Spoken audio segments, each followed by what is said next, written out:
So in today's episode, we are going to be talking about port. Now, Heather, this is something that I don't really know a lot about. So what is port and how is it made? Port is a fortified wine. What I mean by fortified wine is that it is a wine that's had spirit added to it. Spirit, I mean brandy, cognac, that kind of thing. So it's got a high alcohol addition to wine. So that we call that fortified. So still a wine? We still consider it a wine, yes, okay. Absolutely. It is made in a very interesting way.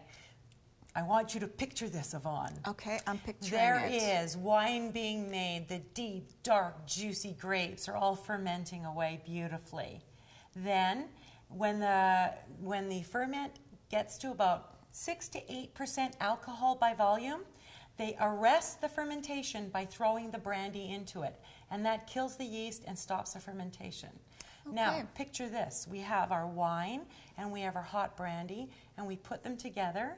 Now we're going to put that in some casks to age for a while, and they meld beautifully. Wow. Yes. So what would be so if I'm to buy a port, I'm looking for something that I can just buy, not going to break the bank, what would you suggest? There's different kinds of ports. Now you have to be able to call it port only if it's from Portugal. So port only comes from Portugal? Yes, the actual name port is proprietary. So port can be made in other parts of the world, but they're not allowed to call it port. But it's the same process? Made exactly the same way in the same process, okay. But not allowed to call it port. It's the same rule as the champagne rule. Champagne only comes from Champagne, but sparkling wine can come from anywhere. Right. Port comes from Portugal, but there is port-style products from all over the world. Excellent. I do have a few with us today. I've got a really interesting one that people don't really know about, and it's in our market, but not a lot, but I wanted to show it. It's a white port. White port? Yes, it's made with white grapes, and it is sweet, and it's made the same way, but it's more of a chill it down, slice a lemon, and maybe some soda water with it. It's a delicious cocktail. So you can actually mix it with something else. Excellent. Yes. Okay, so that's my good to hot know. tip for the white port. I have another one here, and what I have here, in talking about being made all over the world, we actually have one from South Africa, and so they call it Cape Ruby, and it is a purple color, so we call that ruby. It's got a beautiful color to it, and it is made in exactly the same way. And what's interesting about Australia and South Africa is that way back when they first started making wine, they didn't actually do a good job of making dry wines, so they made fortified wines. And the other reason why they're fortified is because these two countries, they had to go on a ship to the countries, and the fortification of wine preserved it. Isn't that interesting? Okay, so South African has ports, they're just not called ports. They're not called ports. Okay. You know, there might still be bottles of port-style wine with the name port on them, but they are disappearing off the labels, and that's what we're hoping to see. Okay. Like this one here, this is from Australia, and we see the word tawny on it.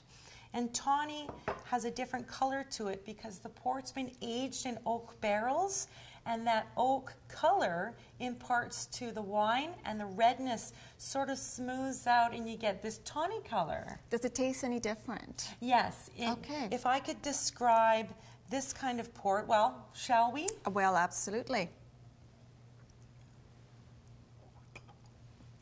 See, this has got a smash of hot. It's very sweet on the mid-palate, as if we were having maybe a plum jam. Right.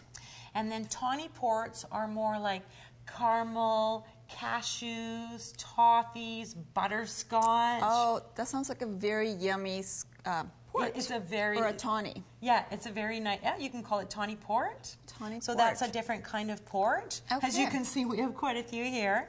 So we've covered tawny, but tawny from Australia. Okay. Okay, and then we've got some ports from Portugal.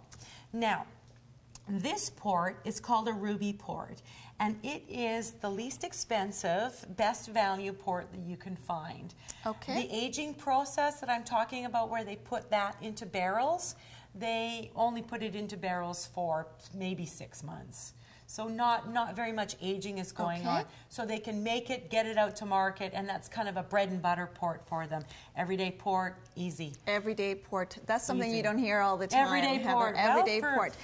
How much would a bottle like this retail for? This one is well under $20. It's approximately the $15 range for this one. Wow, that's a really good price. Isn't that a good price? And so I'm assuming that these are going to be more expensive, We Heather? are going up the scale. Yes, we are. Tell me about them. We have now an official port, which is a tawny port.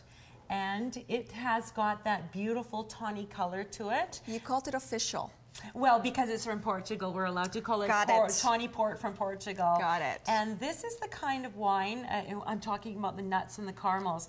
If you want to have this on its own, beautiful, but think creme brulee. Now, does that not sound like a beautiful I think pairing? we need to open that bottle after this episode. Yes, we need to find some creme brulee and have tawny with it. And then we move back into our ruby-colored ports now. This is called a late bottle vintage. And the story of vintage and late bottle vintage go together.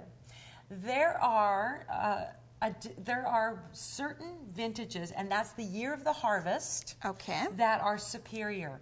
All the conditions come together. It was beautiful. All the grapes ripened. And in this year, it's a 2009. An organization in Portugal declare a vintage port, and only 5% of all port is vintage port. Right, because we don't see the vintage on the rest of the bottles. No, we don't. So this is very, very special. Wonderful. So now I'm going to go back to late bottle vintage. Late bottle vintage is they think they might have a declaration of vintage, but then they decide, no, it's not quite their quality, so we're going to call it late bottle vintage. And here's the gem.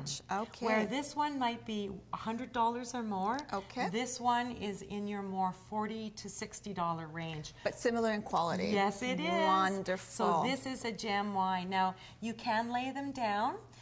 In this category, this is already cellared. They already cellared it for you. You drink this now. You should drink it within about 6 to 8 weeks. Got it. You could leave it for 12 weeks, but it truly loses its flavor. Okay, well, that's really good to know. Just in the fridge? Yes, if you're going to keep it for 8 weeks, I just suggest try and drink it within 2. There's not a lot of high alcohol in it, so the alcohol is the preservative. Got it. And if you don't drink it, it will lose all of its lovely components, the reason you bought it for in the first place. And Heather, you have some interesting items here to go with the port. This is one of my favorite desserts. Now, you can have a port tasting in your store like this, but if you want to do it at home, my favorite dessert is having a bottle of port. Everybody has their glass of port, and then have these little nibbles here. Everybody takes a bit of chocolate, a bit of dried cranberry, a little bit of almond, and the classic pairing with port is Stilton cheese, which is a stinky kind of a blue cheese. Wow. But if you try it, you'll see exactly what I mean. And that is a very English pairing.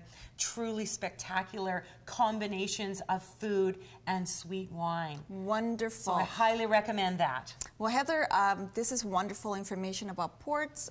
If you would like to find out more information on the types of ports, the kinds of pairings, please visit our website where the handout will be ready with Heather's information.